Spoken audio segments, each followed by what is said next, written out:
The studio lights were hot. J.D. Vance, the Vice President of the United States, sat straight in his chair. His tie was perfect. His notes were in order. He had done hundreds of interviews before, but something about tonight felt off. Joy Reid was already seated across from him, her eyes locked on his, unreadable. There was a strange silence, not the usual small talk, not even a handshake.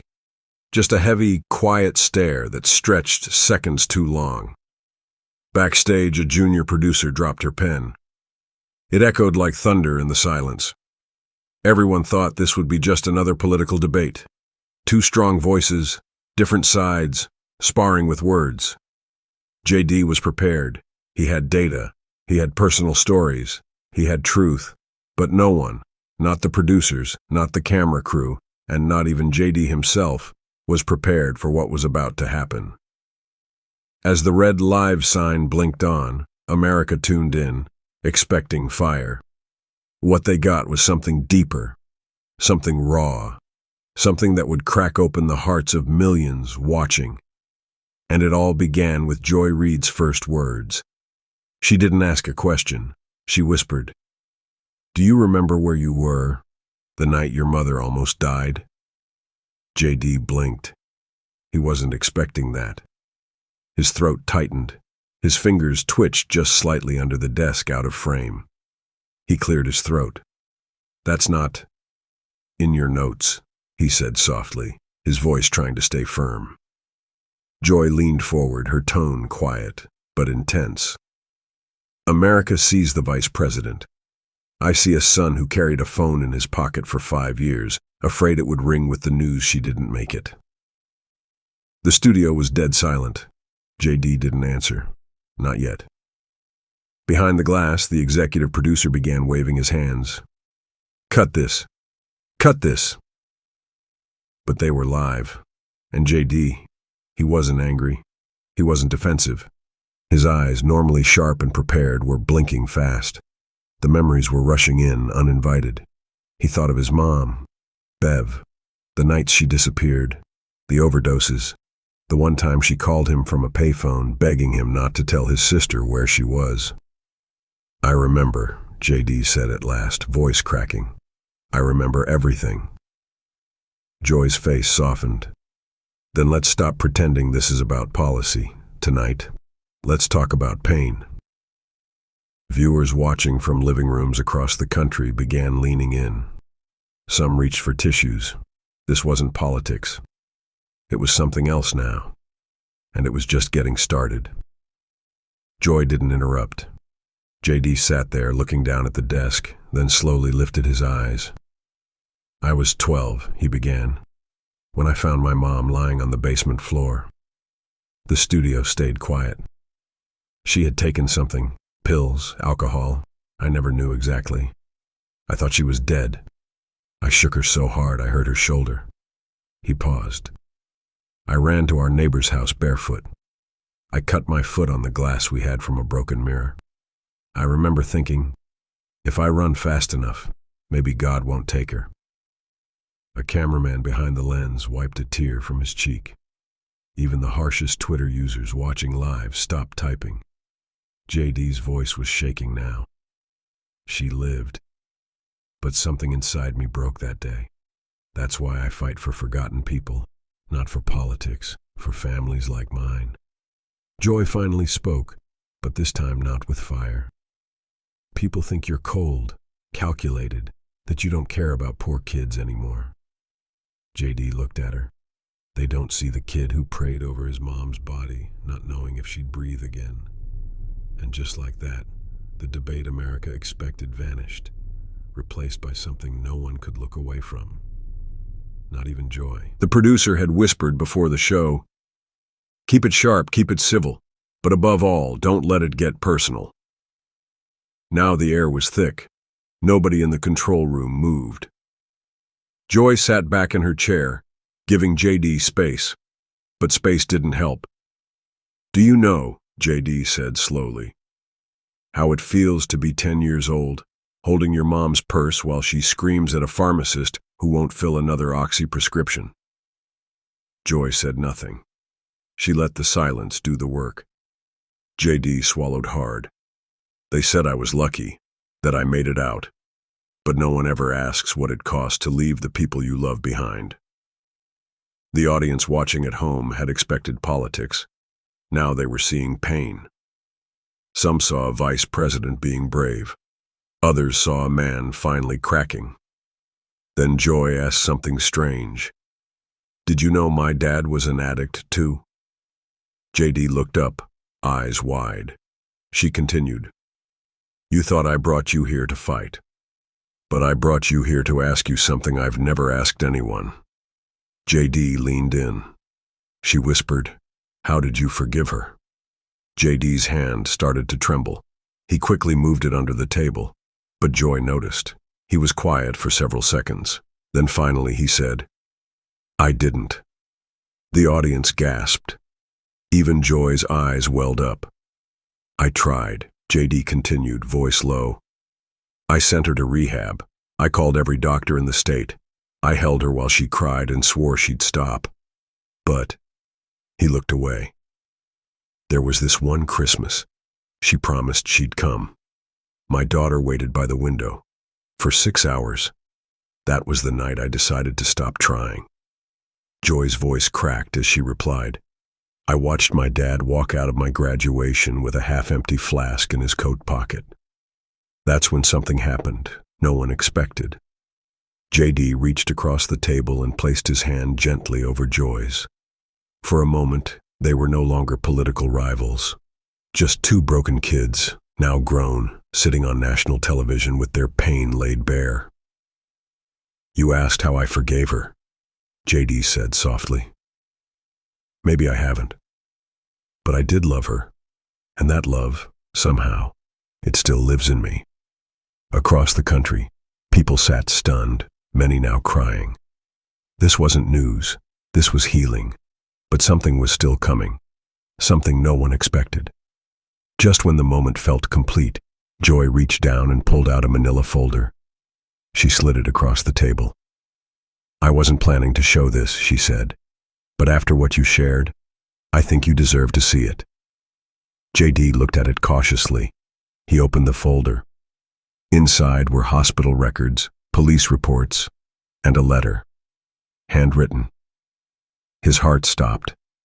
It was from his mother, and it was dated just 3 months before she died. JD's hands shook again, but this time he didn't hide it. "She mailed this to our station," Joy explained, "but it got lost in an archive. I found it 2 days ago. When I realized you were coming here, I couldn't ignore it." JD opened the letter and began to read silently. "Dear JD, I know I've hurt you in ways I can't take back. But if there's any piece of me you still carry, I want you to use it for good. Not to prove anything, but to love louder than I ever could. I was sick, but I always saw you. Love, Mom." JD put the letter down, and he began to cry.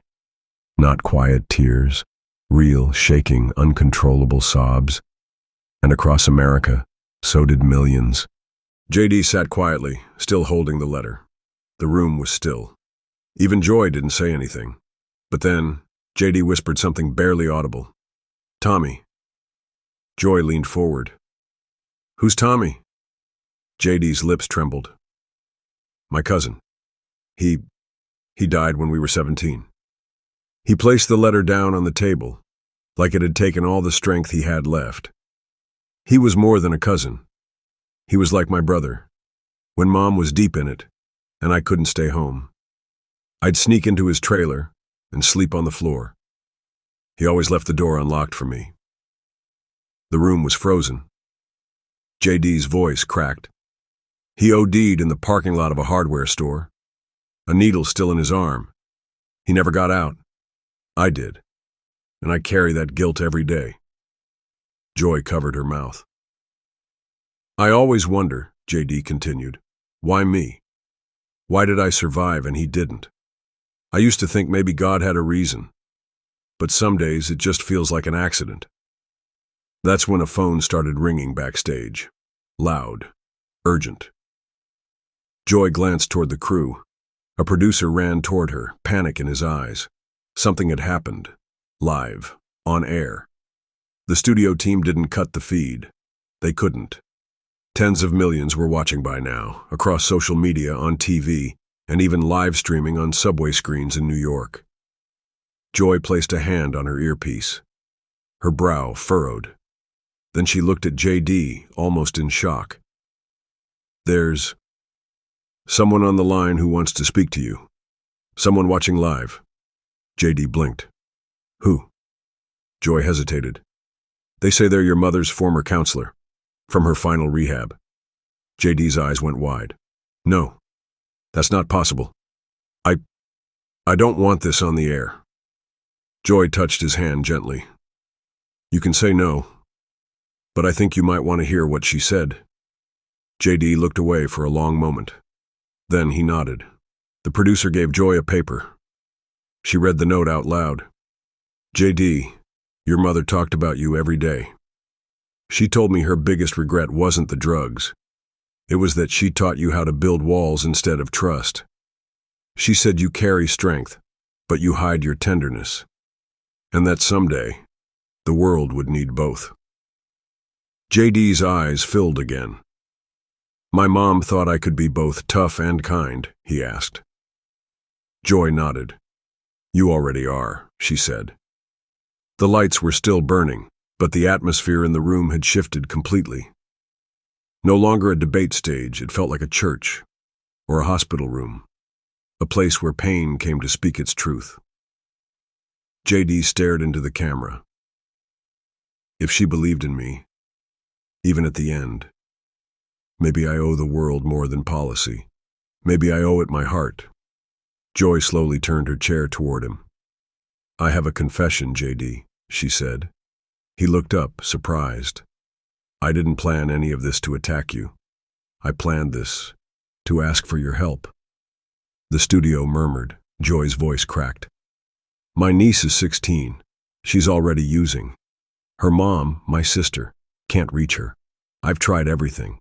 Therapy, school talks, rehab centers. Nothing's working." Her voice broke.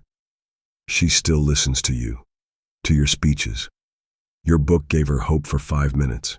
JD, I don't need the vice president tonight. I need the boy from Middletown who survived." JD's jaw tightened. He nodded slowly. "I'll help her," he whispered. Joy's eyes flooded. "Why?" "Because," JD said, "someone once left the door open for me, and now it's my turn." The interview wasn't even over before it exploded. Clips of JD's voice cracking as he spoke about Tommy, his cousin, hit X, formerly Twitter, TikTok, and YouTube shorts like wildfire. One clip alone had over 28 million views in the first 4 hours. People weren't just watching. They were crying, sharing, reflecting. But then came the storm. Some conservative voices online were furious. "Why is the vice president crying on live TV?" one headline barked. "Where's the strength?" another jabbed. Others praised him fiercely. "That's what a real man looks like. Honest, vulnerable."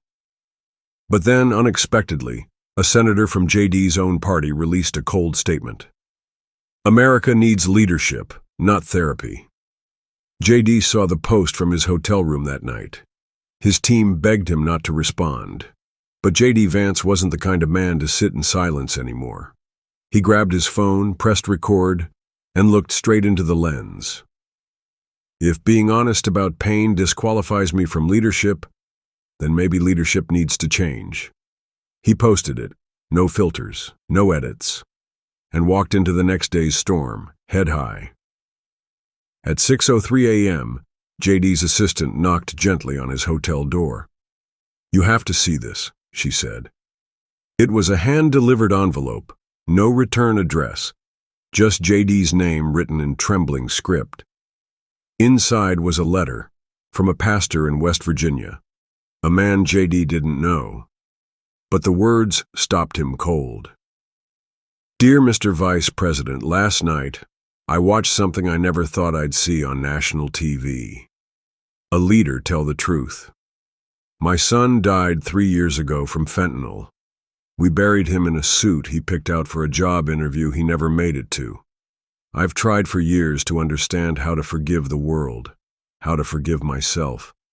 And then I saw you cry, and I realized I'm not alone. Thank you. I'm praying for you. Pastor Eli Marks. J.D. held the letter against his chest. It felt like the hug he never got at his cousin's funeral. And for the first time in a long time, he let himself cry alone. No cameras, no country, just the boy inside the man. That night, J.D. appeared again on live TV. This time not with Joy Reid, but at a town hall in Youngstown, Ohio. The stage had 5 chairs for the panel. Only 4 were filled.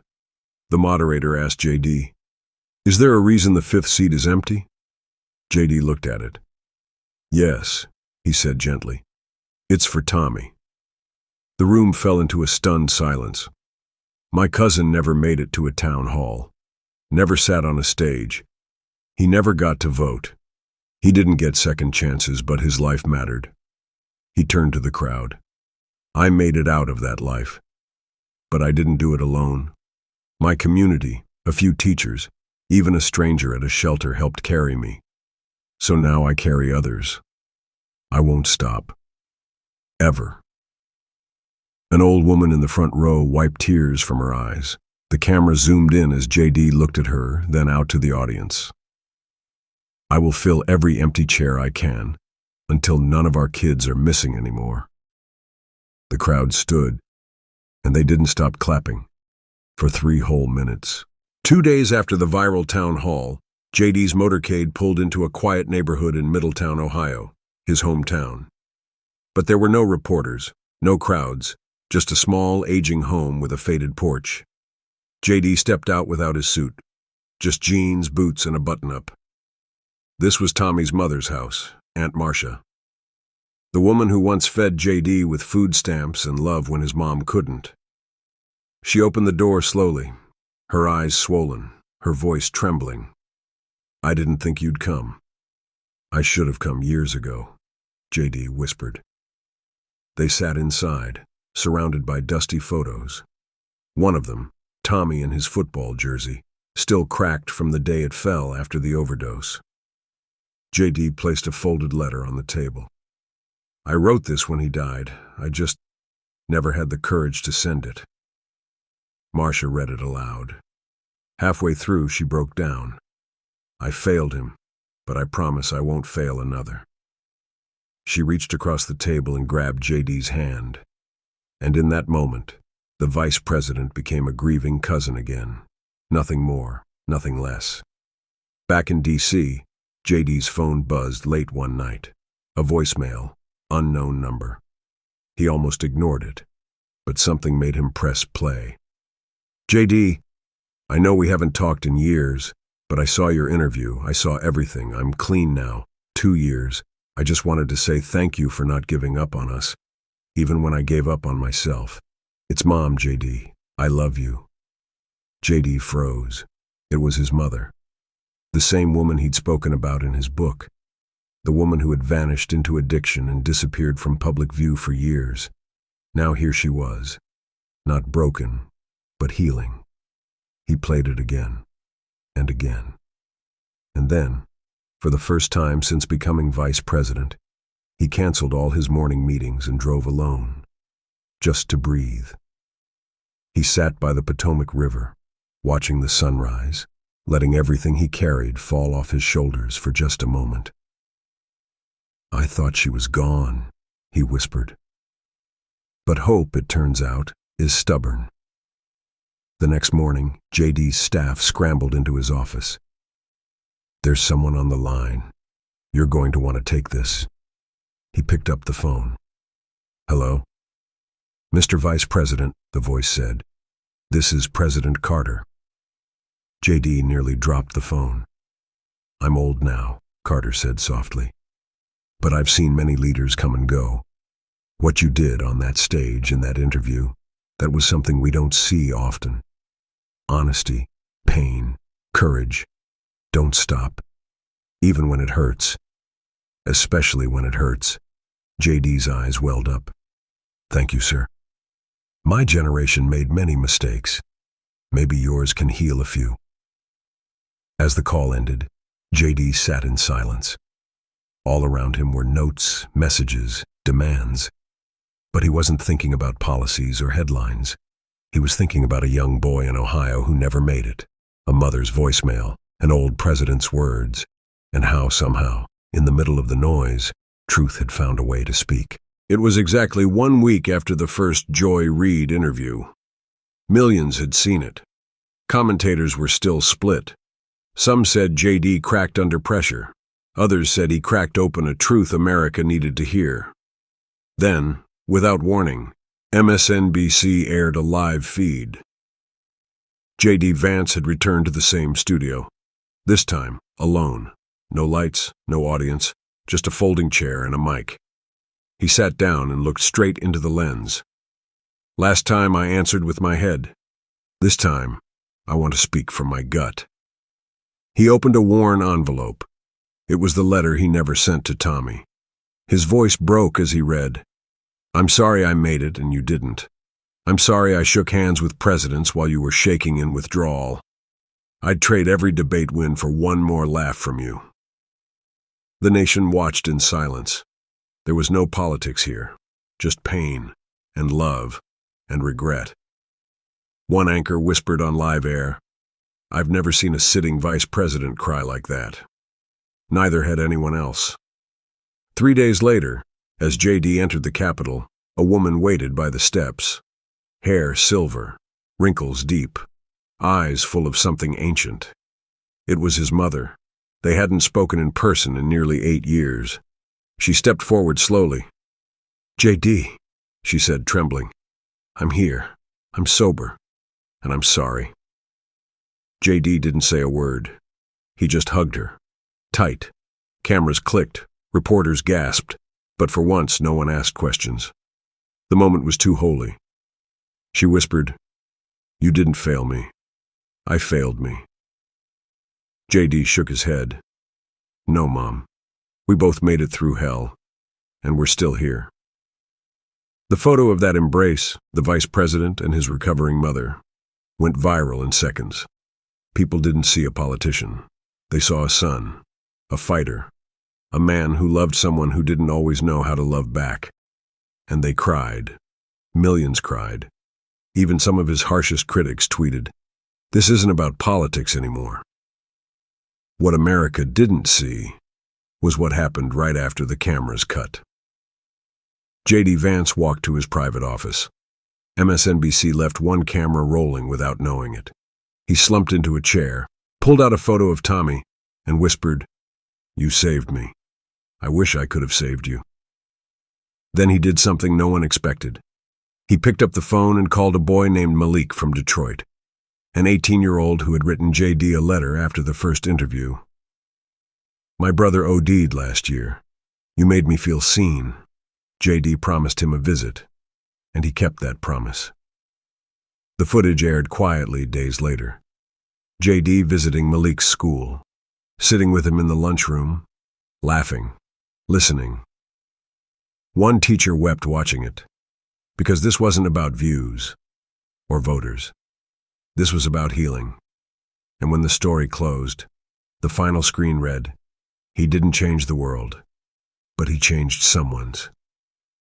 If you watched this and felt something move deep inside you, if you've ever lost someone to addiction, or wished for one more chance to say, "I'm sorry," or "I love you," if you believe that even those in power carry silent pain, then don't leave this video without doing 3 things. Like this video. Not for me, but for every JD, Tommy, and Malik out there. Subscribe, so you never miss another story that dares to show real hearts behind public faces. Drop a comment. Tell us, who do you wish you could call right now?